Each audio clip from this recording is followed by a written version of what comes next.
Adlaw mga binati ug minahal kong matalomnon. Welcome to my channel, welcome to Eco TV News, ang channel sa kalambuan diri sa lungsod sa Matalom. Okay, happy Halloween kanitong tanan diri sa lungsod sa Matalom, guys. Okay, trabaho ta guys. Sa mga negosyante nga ganahan magnegosyo diri sa lungsod sa Matalom, welcome mong tanan nga mo invest og business diri sa mong lungsod.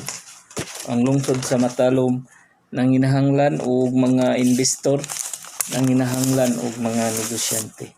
Ako manginaot nga daghang mosanong, daghang mo put up og negosyo diri sa lungsod sa Matalom karong 2024. Ako na ngayo po og nagahangyo nga atong itry kung unsa kanindot magnegosyo diri sa lungsod sa Matalom.